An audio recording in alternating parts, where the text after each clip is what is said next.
Hello, my name's Kathleen Jamie, and I'd like to begin with a poem, an optimistic poem for these strange times that we're in. It's called The Wishing Tree. I stand neither in the wilderness nor fairyland, but in the fold of a green hill, the tilt from one parish into another. To look at me through a smear of rain is to taste the iron in your own blood, because I hoard the common currency of longing, each wish, each secret assignation. My limbs lift, scabbed with greenish coins, I draw into my slow wood fleur-de-lis, the enthroned Britannia. Behind me, the land reaches toward the Atlantic. And though I'm poisoned, choking on the small change of human hope daily beaten into me, look, I'm still alive, in fact, in bud.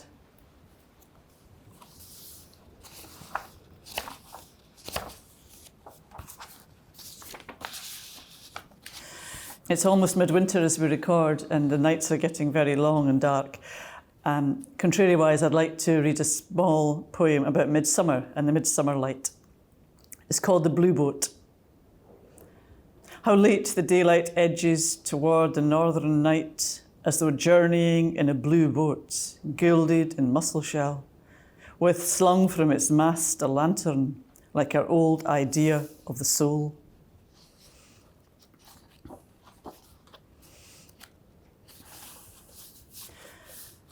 A poem called Daisies. We are flowers of the common sward, that much we understand. Of everything else we're innocent. No creator laid down such terms for our pleasant lives. It's just our nature. Were we not so, we wouldn't be daisies, closing our lashes at the first suggestion of Venus. By then we're near exhausted. Evening means sleep, and surely it's better to renew ourselves than die of all that openness. But die we will, innocent or no, of how night spills above our garden, a twin glittering there for each of us, die never knowing what we miss.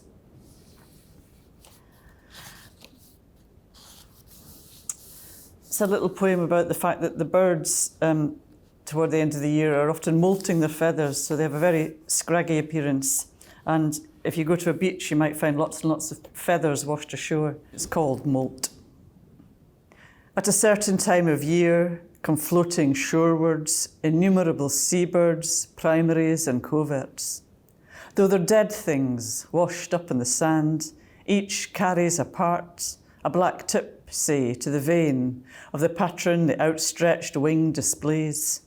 What can one frayed feather tell of that design, or the covenants they undertake, wind and kittiwake?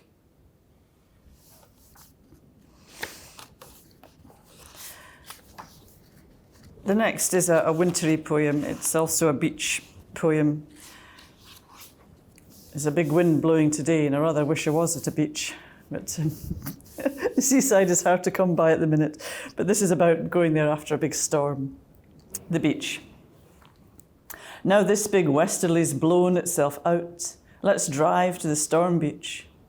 A few brave souls will be there already, eyeing the driftwood, the heaps of frayed blue polyprop rope, cut loose, thrown back at us. What a species, still working the same curved bay, all of us hoping for the marvellous, all hankering for a changed life.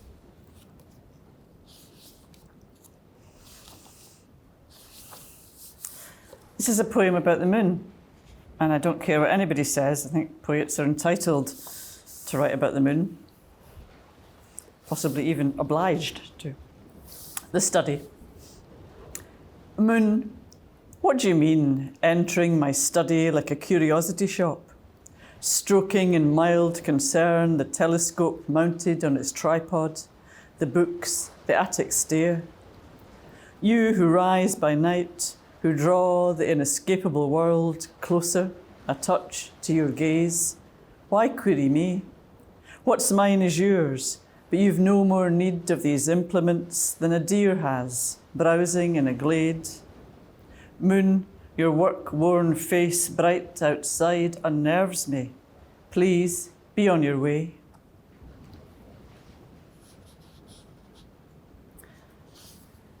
This next is called Hawk and Shadow. I watched a hawk glide low across the hill, her own dark shape in her talons like a kill. She tilted her wings, fell into the air. The shadow coursed on without her like a hare. Being out of sorts with my so-called soul, part unhooked hawk, part shadow on parole, I played fast and loose, keeping one in sight while forsaking the other. The hawk gained height. Her mate on the ground began to fade, till hill and sky were empty, and I was afraid.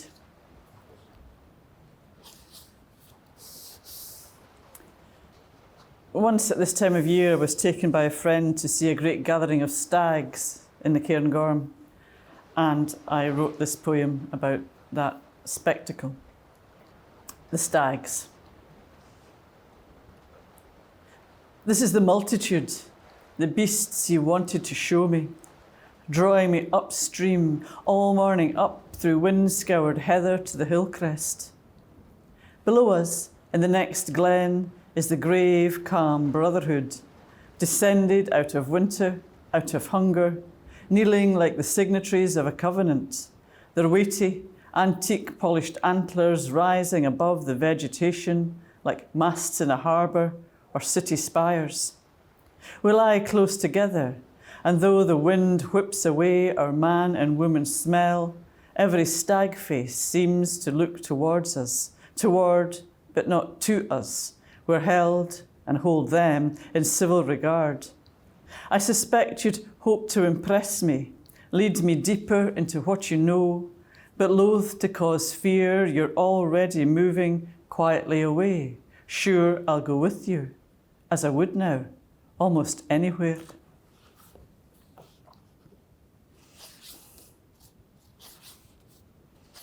Where I live, we have a hill behind the house, which is maybe 1,000 feet high. It's not vast. But that is about the last place the Romans reached in their empire building. And I like to go up there and imagine the Roman legionnaires looking northwards and thinking, nah. This is called Glacial. 1,000-foot slog, then a cairn of old stones, hand-shifted labour, and much the same river shining way below as the Romans came, saw, and soon thought the better of. Too many mountains, too many one-chancy tribes whose habits we wouldn't much care for, but could probably match. Too much grim north, too much faraway snow. Let's bide here a moment, catching our breath, and inhaling the sweet scent of whatever whinbush is flowering today, and see for miles, all the way hence to the lynx return, the re-established wolves. And likewise, another little, a landscape poem, this time in springtime, called The Glen. April morning, rising mist, last fugitive snowdrips curried below the dike's north sides, a naked mountain ash tree next a tumbling burn. Aye, it's a different season here, a different world. So if you don't mind, heather of the hillside, and it's all right by you, small invincible bird, I lean on this here boulder by the old drove road and get my eye in, lighting on this and that. It's nothing to us, you might shrug, and you'd be right. Now, the place where we're recording this is very close to where I grew up. So the landscapes and the housing schemes and the schools and all are very familiar to me. And coming out here, as I do rarely now, makes me think, of course, of my childhood and my parents, both of whom are now dead. So I would like to read this next poem for my late mother, who died at this time of year. It's called Another You. That 60s song on the radio tonight shrank me right down eye level with the raffia-faced bush-made wireless hunkered on the sideboard in our family semi. If I could spell out its old world names, backlit with a wartime glow, Moscow, Oslo, Berlin, it's because you'd taught me, holding up flashcards with look, look, printed in cheerful font, making me sound out loud the ooh and then the ka that stood also for Kathleen, and the only song I ever heard you sing, Joseph Locke's I'll Take You Home Again, Kathleen, which I made me greet. Well, that old seeker's thing sure took me home again. Dad's chair, sofa, ornaments, your knitting bag, all needles and pins. Sometimes I'd try on your specs, the ones kept among the yarn and reserved for close work. Wearing them sent my looker-seek haywire. The sideboard loped, the carpet yawed, but you'd snatch them back, claiming I'd ruin my eyes. Close work was your pride. You'd steered the satin of your own wedding dress under the singer's clamped-down foot, or grey school jerseys purled onto your lap. Even I had my uses. Hands outstretched, I'd tensioned skeins of wool for you to wind, and grew, as I grew, to relish the brush of your inch-tape against my skin. Arm's length was as close as we got. But I was wee and loved the wireless's valve's hot dust smell, the steam iron, gas fire. Warmly clad we were, if rarely hugged.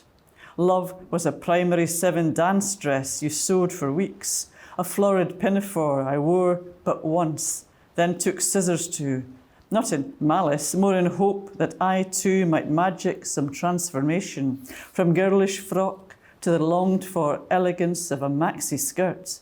A crime, when you discovered it, I couldn't explain. I never could explain myself, never could explain. But that old number swelling through my kitchen this dark November night moves me dearly. It's 7 years since you died, and suddenly I know what the singers say is true, that seek as I might, I'll never find another you. But that's all right. So I'd like to move to some newer poems now, things I've written in the last year or two. Perhaps I'll move from that poem about my late mother to this one about both of my parents and the house that we lived in, as I say, 2-3 miles down the road. It's called My Parents. In the hallway of our 50s semi, my folks stand radiant because I say, you're dead now. You know that, don't you? Here, come forward. Dad, you too, just a few steps nearer the mirror framed above your half-moon telephone table. And side by side, see how your faces glow now you're no longer alive behind the rattly door that opens to the path which you, Mum, lined so artfully with sea-worn pebbles brought home from our holiday beach. Then the street, where the neighbour's lad still stripping down his purple cortina, and a gang of us bairns is playing dodgy ball, 'cause it's a Saturday. So when you shout us in, we'll plead, oh, just a bit longer, please, till late.